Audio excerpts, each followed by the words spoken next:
An initiative of the Greater Des Moines Partnership formed in 2007, the Business Innovation Zone, the BIZ, exists to connect entrepreneurial needs with qualified resources and to provide guided professional and business direction. The BIZ helps entrepreneurs maximize their successes by helping them navigate resources, strengthen knowledge, improve skills, form strategic alliances, and secure proper capitalization. To find out more about the BIZ, visit www.bizci.org.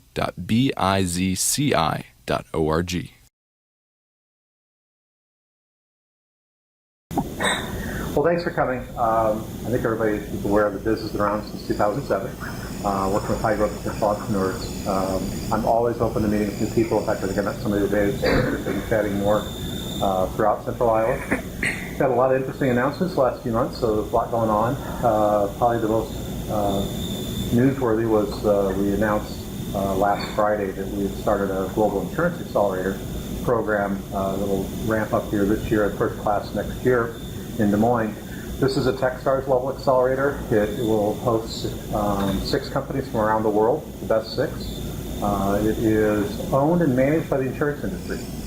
The 3 companies that have publicly finalized their commitment are Principal, American Equity, and Delta Dental. There are about 10 more that are on the cusp of saying yes. They're this close to twist a few more arms. But the national announcement of that accelerator will be tomorrow morning at the Global Insurance Symposium. There'll be equity money, the normal $20,000 seed equity money coming into the accelerator for everybody that's selected. And then for those who the board feels comfortable with, there will be an additional $100,000 of equity rate available in convertible debt at the end. The 120-day program. I think what's going to be probably the most beneficial to any serious startup in that space is that graduation day will be at next year's insurance symposium in front of 400 insurance executives from around the world. So you can't buy that kind of marketing. To get mostly CEOs, CIOs, CTOs, etc. To listen. So we're very excited about the program. I don't have a lot of details yet. The website will be up tomorrow, globalinsurancesymposium.com. Or Global Insurance Accelerator. There's too many global insurances going on right now. Accelerator.com. And I expect us to start taking applications in either July or August. We will be affiliated with Techstars, but we won't be branded Techstars. They have a loose affiliation program where everybody gets access to all the applicants globally for all Techstars programs. We will be part of that, and we are having discussions with Techstars, but at this point it's just a loose affiliation. So it will have its own full-time executive director hired by the board. It will be located downtown Des Moines. Other than that, we're going to figure the rest of that as we go. The other thing that's been going on lately is we announced and started raising capital for Investment, which is the seed level equity fund, the first money for very, very early nascent companies. All of the documentation is on Investment.com, including the term sheet for the investors and the companies. So if you're interested, what are the terms? They're out there. How do you apply it? It's all out there. We'll actually start accepting applications once we break escrow on the fund. We expect to do that in August. And again, most people are going to say, wow, that's a lot of equity for a small amount of money, but it's meant for the ideal level startup. It's not meant for the people that already are up and going and have some money and are looking for more. I just came out of startup weekend. There's 3 of us. We don't have any money. How do we get 20, 30, 40,000 to get going? That's what it's intended for. I think what's important is it's a statewide program. It's not just tech. We'll look at anything. I mean, anything's a reasonable business. If the people have got a plan and a way to execute, we're going to take a strong look at it. It's all private money. Both of these programs are private money. I will say Nesmith has the state, the private part of the state, the Iowa Innovation Corporation has sponsored it and is helping us market the program. But the investment money, the money into the accelerator is all private funds from corporate. So with that, one more thing. Our next month program, sorry for the advertisements, Kate. We have Dwight Stewart here on June 18. For those of you who have not checked out Igor, it's one of the more exciting things I've seen in a long time. I'm a network guy. I grew up, technically watched the internet become, a business, not a research project during my career. And so network of things type of things, we used to call it M2M. Us old guys called it M2M, machine to machine, but it's basically network-aware and interactive lighting systems. A lot of people think it's mostly LED lighting. It does use LED, but it's really about lighting systems as a network appliance. and I'm not going to even try to begin to describe it, but they are shipping their first products as we speak. They've got a line of people waiting to get product. They've got half their money raised, and I think Dwight's got a tiger by his tail, so they're really looking forward to hearing from him next month. For those of you signed up online, you will receive a survey. I do read every survey. I really appreciate any feedback you can give us. A lot of the ideas for what we're doing these days came from surveys 3, 4, 6 months ago, so always interested in that. So to today's speaker, just as a matter of introduction, I would term her a reluctant CEO. She's balancing the needs and demands of 5 equal partners. Think about that for a minute. Passionate about the entrepreneurial ecosystem. Kate's been heavily involved in a lot of the activities. She's in the Cedar Valley area, Cedar Falls, and several of us come from that area. Mark in the back room is from there. I'm from there. We don't have 5 ecosystems. We have one. We're a little bitty state. The state of Iowa population is smaller than the MSA of Minneapolis. So it's one ecosystem, and she's been a big supporter of all the ecosystem. Did 9 years in the corporate world, least that I could see on your stage, maybe more. And is passionate about dogs. So with that, I'd like to welcome Kate Washut. Thank you. Thanks for having me. So it's interesting. When I met you guys, I learned a little bit about your history, but you guys left the corporate world, 5 of you, to go build a product. Yes. And along the way pivoted to doing services, then came back to doing a product, then added integration of marketing into business, and are still doing products. So tell us a little bit. Can you give us the 5-minute version of from the insurance company to here? I can try. So my 4 partners and I work together in the IT department of an insurance company up in Waverly, Iowa, and talked for years about doing our own thing. Didn't know what that was. So we talked some more about it. Forgot about it for a while. Talked about it again. We spent about 8 months working on a business plan. What we decided on was we wanted to do something we thought we could be passionate about. Makes sense, right? So we thought maybe something in the education industry we could all get behind. So this was way back when, like, the early tablets were out, the Microsoft tablets. I don't even remember what they call them anymore, but Tablet PC. Tablet PC. There you go. Scary memories those days. I bet you do. So what we eventually wanted to do was get into writing software for that. A couple of my partners have special needs kids, kids with autism, so we thought that's something we could get really excited about. But we thought to get into the industry, we'd do something a little more mainstream, which at the time sounded like a good idea, but as you'll hear in a minute, turned out not to be so great. So we started working on a business plan and speccing out a student information system. The primary one used in Iowa is old and outdated and bad, and people hate it. So we thought, we can do better than that. I mean, this is a piece of cake, right? So we got our business plan done, went to the state for some funding to fund some market research, and we did that. Meanwhile, we jumped ship from our corporate duties, and we're working full-time on this product, doing a little consulting, a little website work on the side just to bring a little bit of cash flow in. And did the market research, got the feedback that we could do it, but it would be a long, arduous path and very likely would take, if it ever paid off, it would take a long time. So we're like, okay, well, this consulting stuff is going okay. We're making a little money. Got a few websites coming in, making a little money there.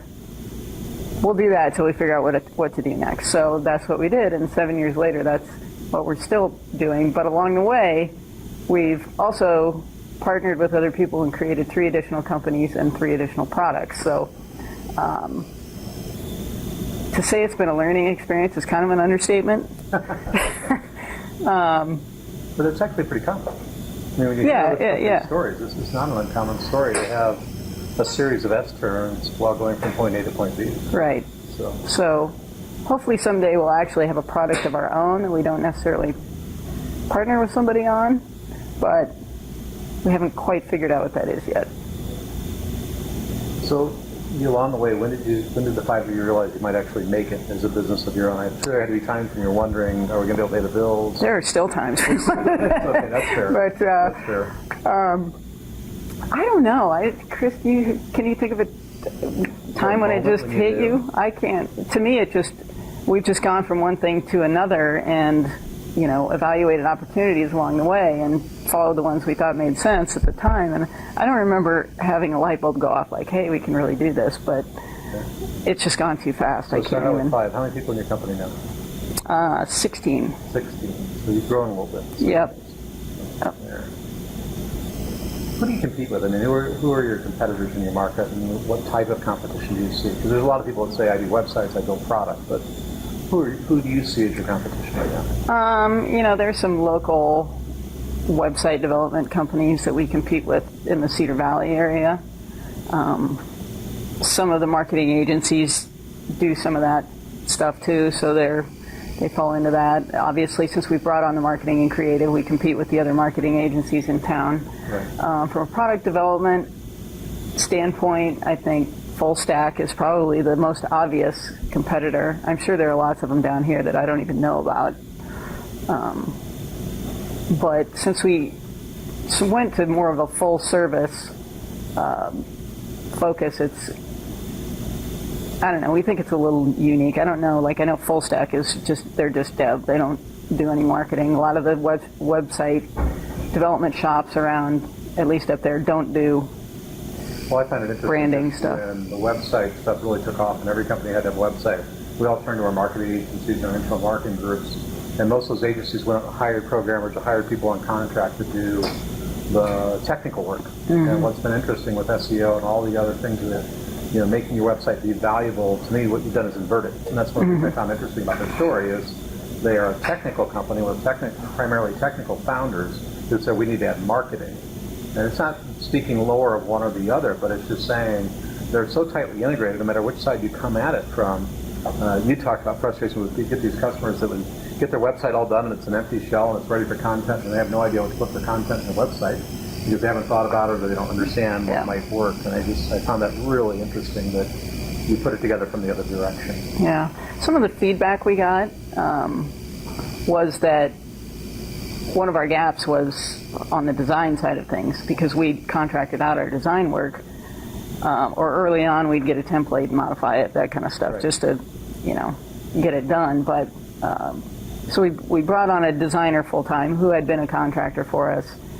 And then about the same time, we brought on a marketing person, primarily to help us with our own marketing, because none of us has any kind of that background. I was trying to do it, and I had really no idea what I was doing. So I'm like, let me get somebody. Let me get somebody who actually knows something about it. So we did that about the same time, and thought, well, if she's doing marketing for us, she could certainly do it for our clients too. So since then, our original marketing director has moved into a project management role, and we hired another internet marketing specialist and just recently brought on a web content strategist. So kind of filling out the... I'd like you to talk about that for a minute, because this is really, I know a lot of backstory because I've worked with companies for a while, but talk about the role of project management in your company and its benefits to you and to the customer. Talk about why you did that. I mean, a lot of people don't look at that as something as they buy in as a service with marketing and web development.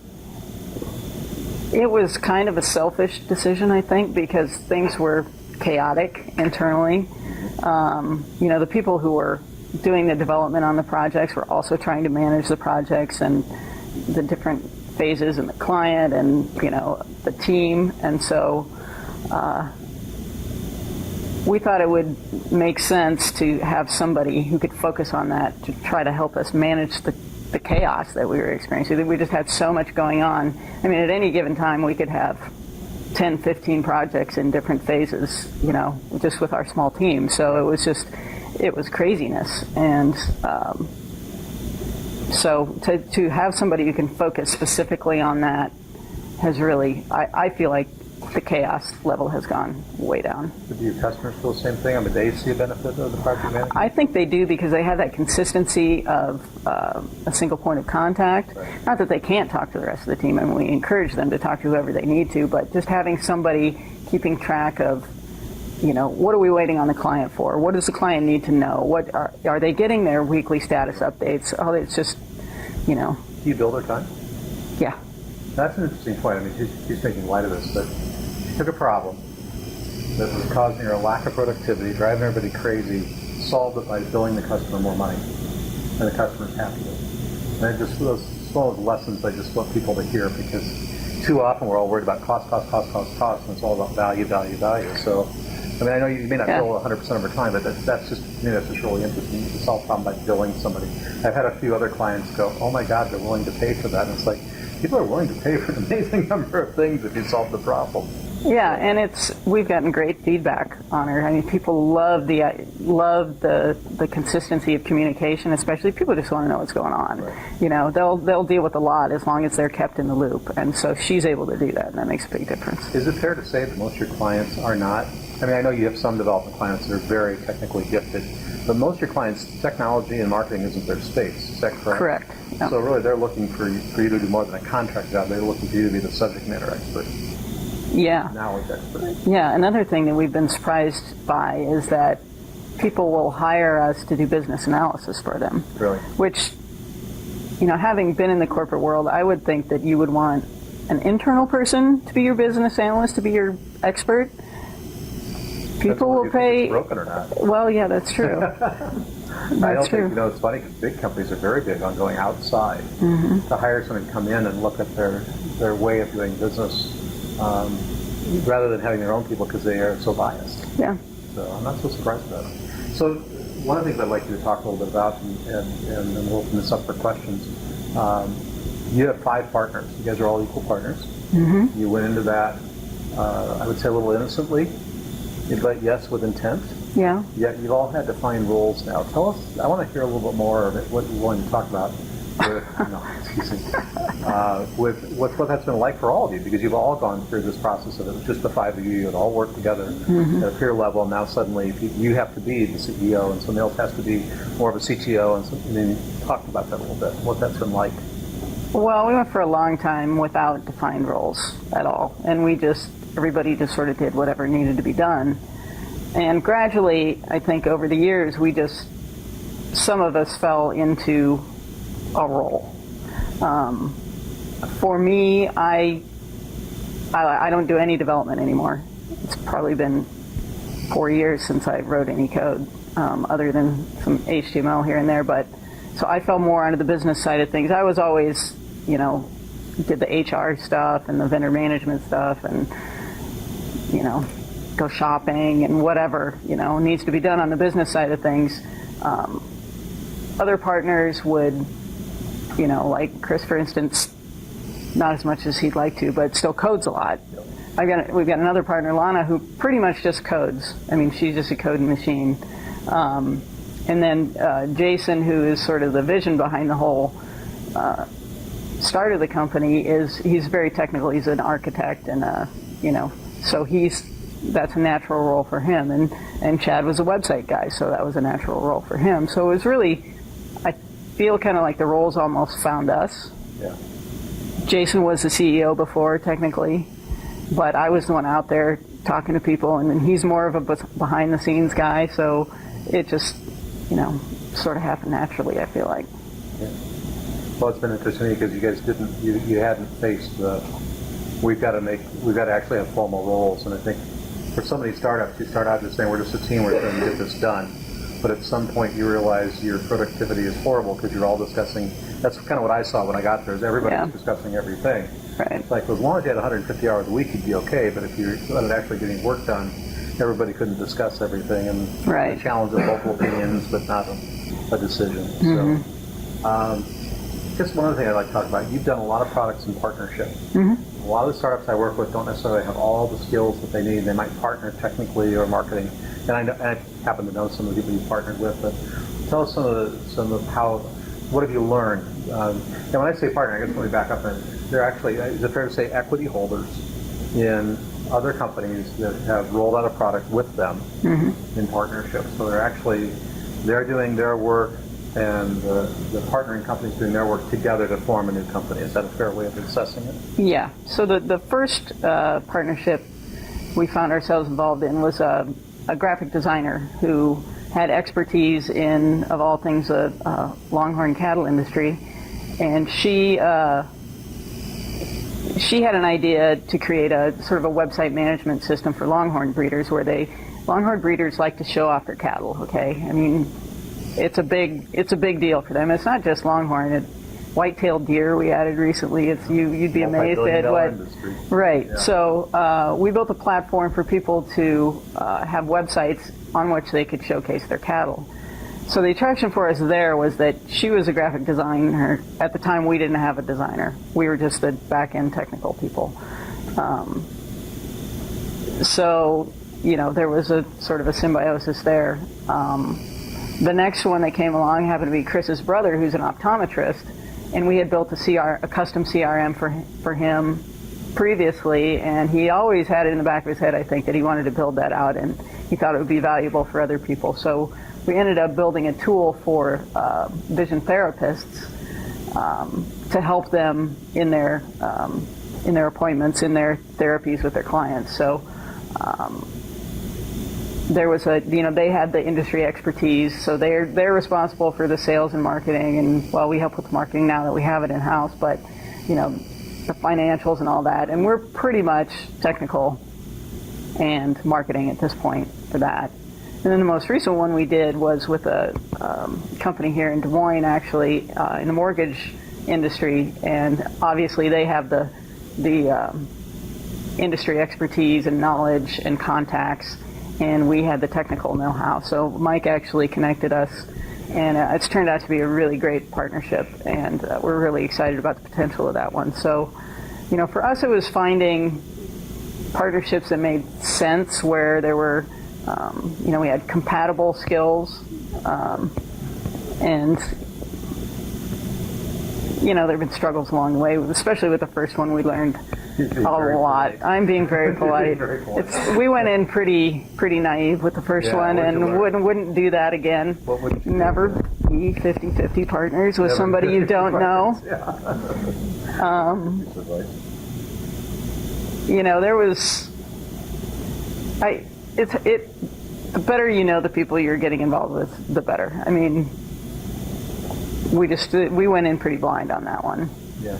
And, But you learned a lot. we learned a lot. And you Yeah. survived. Yes. And it's actually positive cash flowing now. Yeah, Their it's bill is almost paid off. Bill's almost paid. Almost. That's a long-term receivable. It's not about 5 years. 5 years, Five yeah. years. That's a receivable.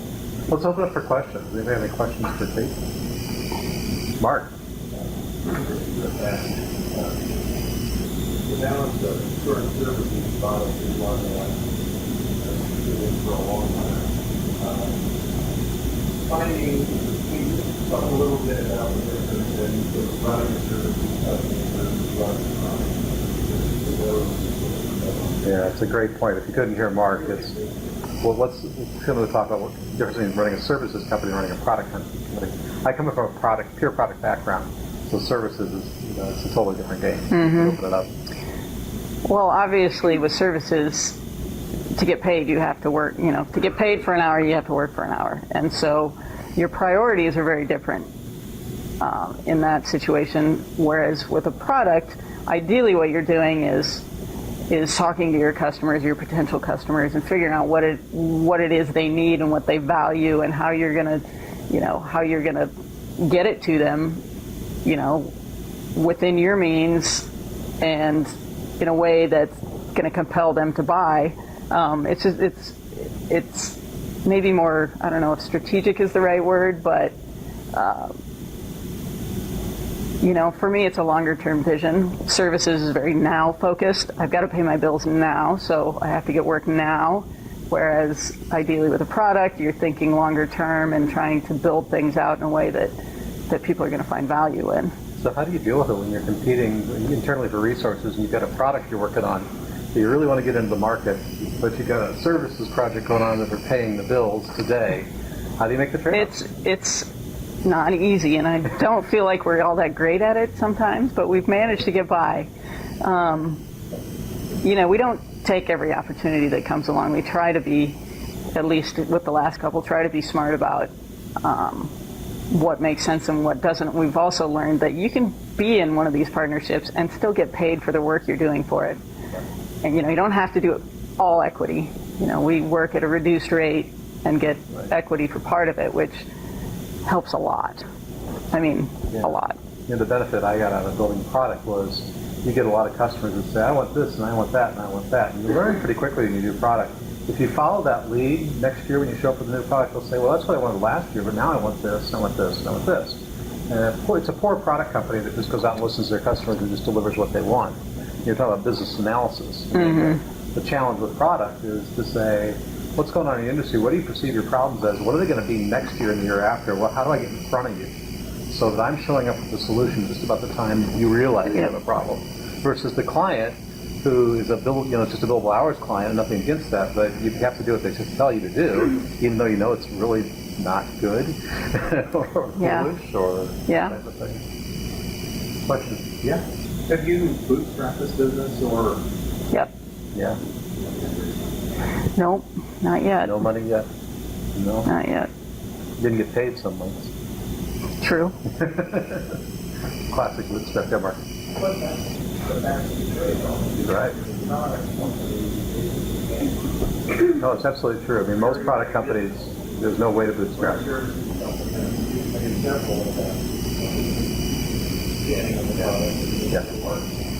Mm-hmm. Well, and it also, when you're just pure product and you have a bad year, and your product doesn't sell well because you missed the mark, as a product company, you can die. As a services company, you can keep doing service work while you fix the product and try again. Exactly. You like being CEO? Some days. That's a really good question, actually. It is. It's for me, I feel like part of it comes naturally and part of it doesn't. So it kind of depends. I mean, if I'm especially like if I'm down here and I'm meeting people and talking with people, and I mean, that part I really love. Which surprises me a little bit because I'm not a huge people person. I mean, I'm an introvert. Yep. But one of the most gratifying things for me, just becoming an entrepreneur, is all the amazing people I've met. Yep. So that part of it is great. The management, the people management part of it is hard. Yep. It's really hard. So I don't think that will surprise anybody, probably. Yeah. Yep. Can you talk a little bit about what your ideal client looks like and maybe some strategies you use to find them? That's a really good question. Ideal client. Yeah. I'm not sure I have the strategies down quite yet, but for us, an ideal client is somebody who's really going to be engaged with us. I mean, we've had a lot of clients who come to us for a website, say, and it's just a necessary evil for them. They don't really want it. They don't want to pay for it. They're never going to update it. They just know they have to have one. Those are not the most fun projects to work on. So we've learned over the years, and we've had a few clients who are really passionate and engaged. A lot of times it's a product like one of our product partners, super passionate about it, super smart, knows the industry. We have a great working relationship. They're very responsive to what we need from them, because what we do, we can't do in a box. We need the client to be engaged with us. If they're not, it's just not going to work very well. You guys are inventing. I mean, you're actually inventing. Yeah. It's not just, here's a requirements document, go build it. It's how are we going to solve this? Exactly. So because we're a custom software shop, for a lot of our work, it's essential that they're involved. And so to me, that's the biggest thing. They have to be engaged and excited about it. Yeah. So when you're looking at these partnership opportunities, how do you gauge the equity versus pay versus a combo type of play? I mean, how is that? Honestly, a lot of it has to do with our financial position at that current time. We've learned, I don't know that we would ever do another straight equity thing unless it were a really small scale thing. It's just, it puts so much pressure on everything else. It's very difficult. But, the structure where we can get paid at least something and get a decent amount of equity in return seems to be a model that works relatively well. I mean, it had with our last one, has worked very well. So Don't you think there's more engagement when there's something, when both sides have something monetary in? To me, that's yes, a absolutely. big thing to have. To me, some monetary always commits. I used to have a competitor like to give away free pilots, and these pilots with hardware. I mean, they would give a customer $200,000 of hardware and just forget it. No problem, just have it. And we could actually win by charging for the pilot because the client would actually worry about our stuff and pay for it, whereas the stuff they didn't pay for, they didn't really give a shit if they ever used it or not. So Yeah, it's kind of interesting. yeah, that's a great point. Yeah. I worked in a municipal economic development department, so I'd like to learn from you about your experience working with municipalities. Working with municipalities and economic development. You guys did some stuff with the economic development group up in the corridor, didn't you? The data portal, yeah, we built Chris built actually a data portal for the Greater Cedar Valley Alliance. Do they come to you as a company and try to help you? I mean, are they involved from an economic development standpoint? Do they think that's what you're getting at? Or what's been helpful? Oh, what's Community or economic development, and how you interacted with them? Our first experience with that probably was at the when we first started. We were at the incubator at the University of Northern Iowa, and so we spent 18 months there, and that was a huge help for us. I mean, cheap rent, you've got access to great people like their mom, who was supposed to be here today, by the way, and had to bail. Just that kind of thing for us, and I think for startups is great and works really well. I'm trying to think, I've worked pretty closely over the years with our local chamber and, trying to get them to understand the needs of tech companies because we're different, and I know Mark's been doing this for years and years. I feel like maybe we're starting to get through to him a little bit. Would you agree with that?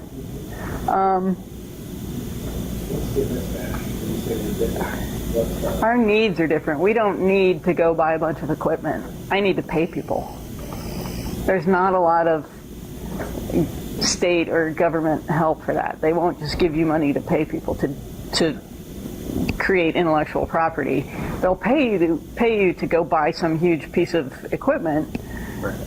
It's a very different model, and It's the banking mentality. I work with the Yankee economic development groups I have over the years, and that's changed a little bit. I'm smiling at him because he used to be an Yankee, but for me it's been the challenge of getting to understand that real estate and fixed assets are not the game anymore. Yet the banking industry, even more so, is tied to fixed asset lending. And space is space. You're trying to rent your space. And Mark's got space for rent now in one of his businesses. I need to rent space. So I think the challenge is, to me, it's like creating a minor league league to fill the majors. That you've got a whole bunch of people that are starting up. I own a business. It's in my office at home. I think that doesn't need space. Could it grow into something someday? Sure. Will I need real estate then? Yeah.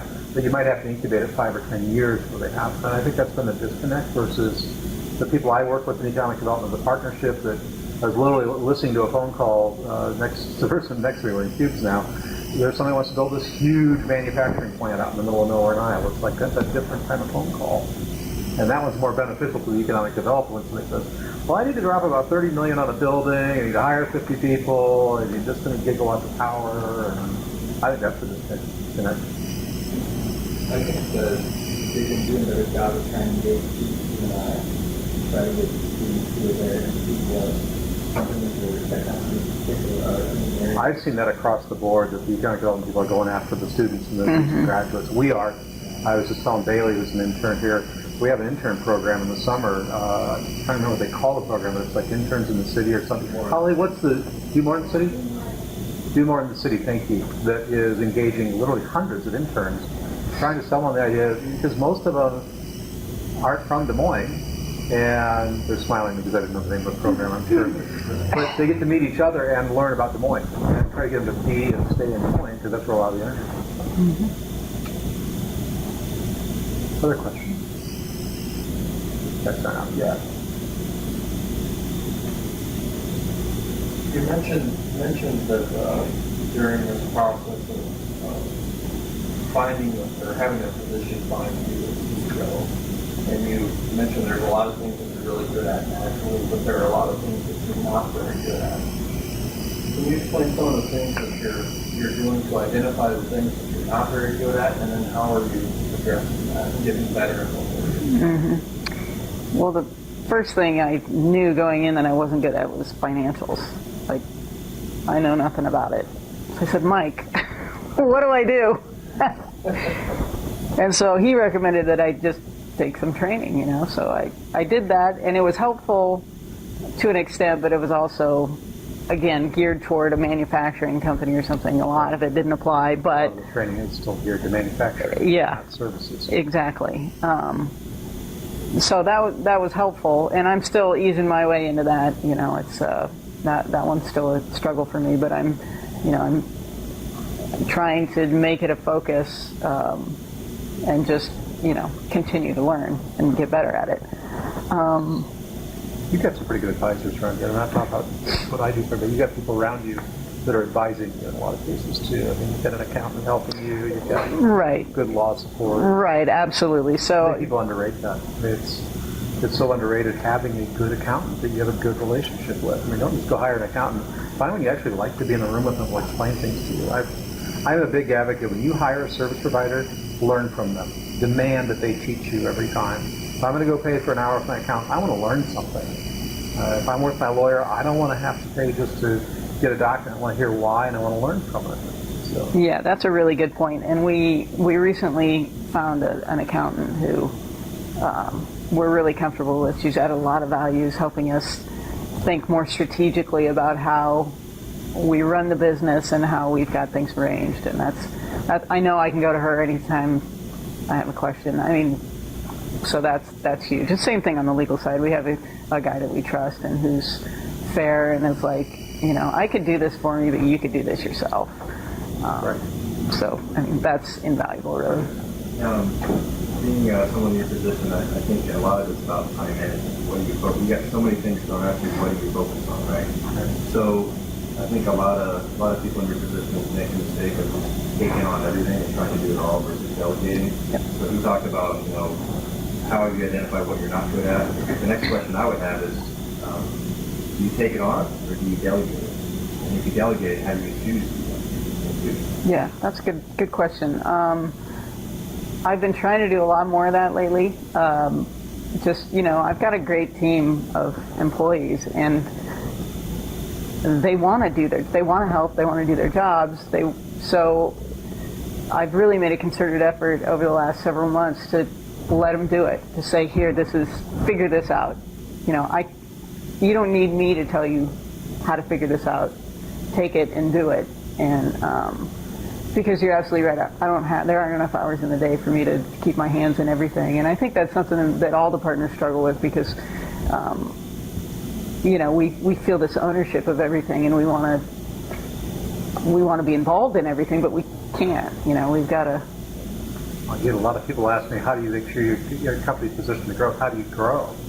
And the challenge is every time you step up and want to grow into a new market or a new product, as a CEO or any C-level or VP level person, that means you've got to expand your time available to that new area. Well, if you don't already have your people ready to go with existing businesses, they're not already running it a layer below you, you can't expand. You're stuck. And I think a lot of companies do get stuck because the person at the top or people at the top say, no, I have to be involved in this, I have to be involved in this, I have to be involved in this. And they're just not being honest with themselves that you can't keep adding to the plate forever, and you also can't ask people to work for you and just be rote doers. They want to get involved and they want to build.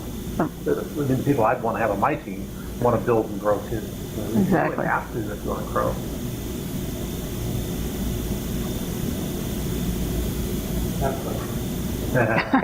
Well, this could be good. It's one of our partners. I want to hear this. I'm not going to ask one jokes around here. Okay, good. Can you talk about why core values are so important to you and how you Yeah, that's a good one. Core values. Yeah. My biggest passion when we started this company 7 years ago was, we came out of a corporate environment that had originally, when most of us started there, was a really great place to work. At least I thought so. It was very employee focused. The people were great. It was, when I started there, it was weird because I walked into this corporate environment. It was like I was working with a bunch of farmers, just really down to earth, nice people. And I don't know what I expected, but it wasn't that. Anyway, over the years, I felt like that culture devolved to a place where we just didn't feel like we fit anymore. And so my passion in starting a new company was to create a place where people wanted to be, to have a culture where people wanted to come to work every day and were excited about what they were doing and, felt good about it. So, that was always a focus in my head, but it took a while to really define what that was, mostly because you're just too busy trying to get the business off the ground. It's very hard to focus on that when you've got, especially when you start hiring employees, you got salaries to pay and all that stuff. But in 2010, one of my partners, Jason, and I went to Big Omaha, and Tony Hsieh, who's the CEO of Zappos, was there. And his book, Delivering Happiness, had just come out, and it just clicked with us. It's like, this is what we need to do. We knew it was something that was meaningful to us, that we had wanted to do all along, but that was kind of the kick in the butt to do it. So we spent some time really thinking hard about what we stood for, what we believed in, and we came up with our core values. And we try to use those core values. We try to talk about them a lot. So I think probably some people at work think I talk about them too much, but it's very hard to say this is what we believe in and this is how we work, and really stay true to all those things when you're running a business. I mean, it's important, but cash flow is important too. So it's very easy to compromise those things, and I use this phrase, it's a journey for us. I mean, it didn't happen overnight. We're 3 or 4 years into this, and we're still working really hard at it. But my feeling is that if you focus on those things, you focus on your culture and creating a place where people want to be, they're going to be happier, more productive. Your clients are going to be happier as a result, and it's all going to come around on the financial side. Create a place that people want to be. They'll fight really hard to keep it a place they want to be. I mean, that's what we always got out of the buzz. Because all of us have been in business, have been through downtimes. It's easy to keep people on the team when everything's going great, and you're in the press, and life's good, and the numbers are up, and we were publicly trading, our stock was going up, and we were at 33, it was really easy. When our stock hit 3, we were being arbitraged to the point somebody was trying to break us, and there was literally somebody out there buying, just selling us to death, just killing us. I don't even know how it works. It's really hard to keep people motivated that, you really want to stick around and make this a place. So that's when I got the most out of it. Yeah. Hey, I got 3 copies of Gary Vaynerchuk's brand new book. For the next 3 questions is a giveaway. You haven't heard this. I've heard it's very good. I haven't read it yet. If you don't, ask the question, I get to keep one. So I'm just telling you. Yeah. Brett? Well, I did have a question before he said that. Yeah. But I do like the book. We had just had Jen Lin, which is the co-founder of Zappos, and to speak at our national conference in Arizona. And what's interesting is we're starting to see, at least our company, they're actually changing our whole company outlook to that frame of mind of being happy and being more people-oriented. And I don't know if you know the Washut Principal Financial Group. And that company, to me, has always been a people-oriented company to begin with. And now we're almost taking it to the next level because we've hired them to come in and say, okay, you're doing great, now how can we do better? And that will transition all the way down to the products that we provide. So the question is going through that process yourself, how much time do you dedicate per week or per day or just to work on that? And the reason I ask that is we've built a team within Principal, and now we're going through that process ourselves. And it becomes a question of, well, gosh, do I spend 2 hours a week on this? Do I spend a day a week on this? And if we do that, we got to understand that that day or that 2 hours is non-productive. So, we're not producing at that point. Mm-hmm. How do you find that balance, or what did you guys do? It's really hard. I think we've just, initially we just sort of fit it in when we could fit it in. We undertook this initiative to define what our core values are, and that, I don't remember how much time we spent on that, but it was sort of an off and on thing for a few months. Right now, I feel like I could spend, that's all I could do. If I could do anything, I would do that all the time. Unfortunately, it's very hit and miss sometimes, depending on what else is going on. Ideally, I would like to carve out a day a week to do that. Some weeks it could happen potentially, others not. I would say I probably spend, if I spend a couple hours a week on it now, I'm lucky. But that's where I would like more of my focus to be. You ever want to know the value and the leverage of having a big company is when you can assign people a full-time job to work on it versus I've got to slice my time even thinner. And I think that for people trying to grow a company from a few people to a few hundred people, it's starting with making a list of what you're not going to do. It's one of the things I challenge a lot of my clients to do is get out your to-do list and start finding the things you're not going to do and identify them and make the decision, I'm not going to do it. And then look at all the things you do, even the ones you like. Like I happen to like working with numbers, and I kind of like doing the bookwork for my company. Outsource it. If it's not absolutely critical you do it, get it out. Don't do it yourself. Because that's the only way you're going to make time. You're not going to make time by just saying, well, you can work harder and you work smarter and you work longer. But, I know some people who will go days without sleeping because of that, and they have to just to survive. So you're going to have to find strategies to say, how do I reduce my load? And I think that not enough people are honest about the things that are on their list because they're on the list. I'm guilty of this. I'll put something on my list for June. Like, I got to do that in June. June will come up and I'll look at it and go, I got to do that. I got to do that. And I don't realize I really don't have to do that. That's not really critical today or this month. And for a while, I used to make a list with my whenever list. I get to it whenever. I dump that list. I never get to that list. I mean, just be honest about what it takes to get where you're going. Right. There's a book called Rework. I don't know if you've read that. Oh, yeah. Yep. Really cool book. Yeah. Obviously it talks about, your product doesn't have to be perfect. Lay it out on the market, let the market dictate to you, what you do from there. So there are two schools of thought. One, my product has to be perfect before I get it out to the market. Because if it's not going to work. And then the other school of thought, like rework. What's your thought on that? we know all about that, and it's a struggle. It's hard to know. We try. We've gone down the road of it has to have every feature we thought people wanted, and if it doesn't have it, they're not going to buy it. We're trying to go much more the other way, much more of a lean approach. Chris is doing some lean product development training right now. It's especially when you're partnering with other people and they're the industry experts, it's very hard to convince them that no, you don't really need that feature, But they're the ones out there talking to people and they think they need it.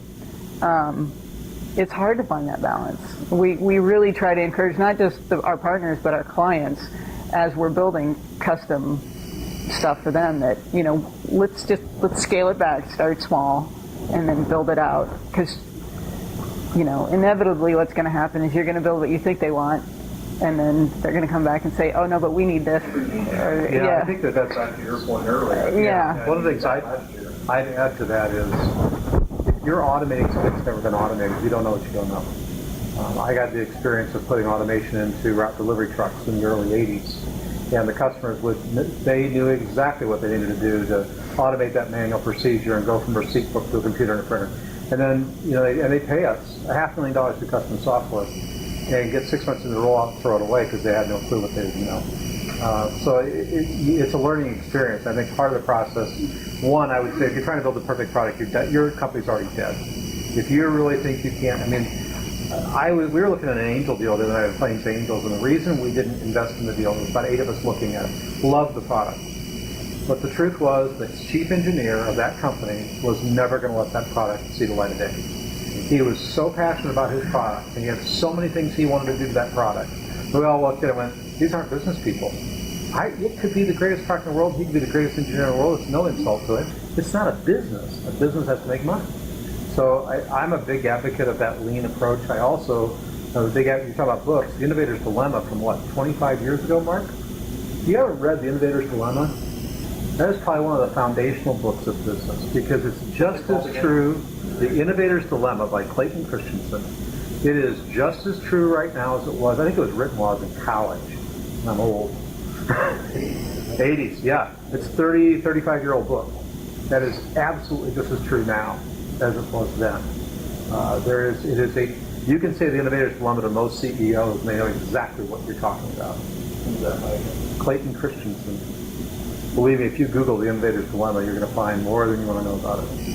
I have one more book to give away. Oh, Claire's arm up. Yeah, actually, speaking of books, fits right in. I was actually going to ask you talked about the Zappos CEO in his book, Delivering Happiness. Mm-hmm. A lot of these big luncheons, people have given book recommendations, I think, that really help them and leverage. Giving you close is one that I heard in the past. One book I was given was $1 Million Consulting proposal recently. I'm wondering, besides Delivering Happiness, if there were any other books or reading materials that really helped you that come to mind? Rework is one that I really, really liked, and it's short. You read it in a couple hours, probably. Good to Great is a standby. I actually listened to that one, but that's a good one. There's one, I'm not going to be able to say the name. I think it's called Peak, maybe, and that's more of a culture one. It's written by a guy who ran a company that had a bunch of boutique hotels in San Francisco. That when the .com crash happened in 2001, his hotels almost went with it, and how he changed the culture and revived his business. And that one, I listened to that one too, and then I bought the book. I want to read that book again. I'll tell you the one, if any of you are marketing non-physical assets, Selling the Invisible is another old, timeless, and the chapters, I think, are like 2 pages long each. And I know there's people, and I do it too, I'll pick it up and read something every day or two. A couple days I'll pick it up.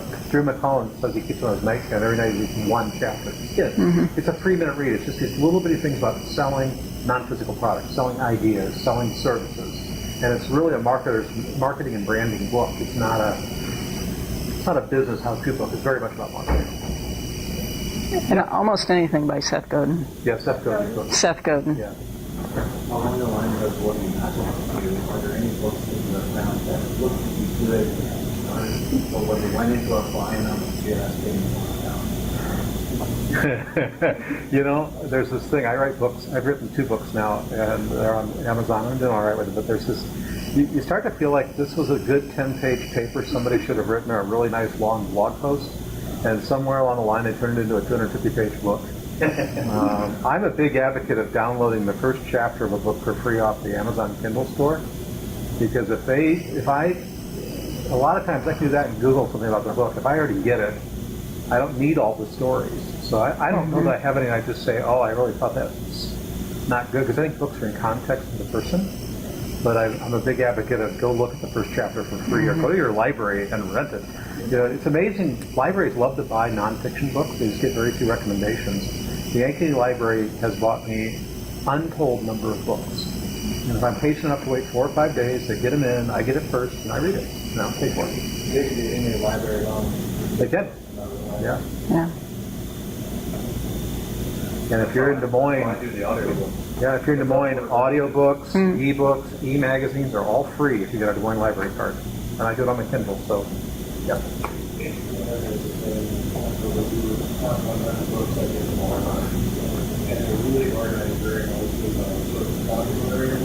Yeah, Harvard Business Review, get on their website, 100 best books of all time, and they are. Yeah, and one of them will have a 1 or 2 chapter. They have synopsis, yes. To your point, if you think you're interested, go over there and see if it's on there, read the synopsis, because if you're motivated afterwards, you should probably read it. If you're like, not for me, it's in context. What's important to you right now? I used to hate history. I love history now. I don't know. I think history is incredibly valuable when you're building a company.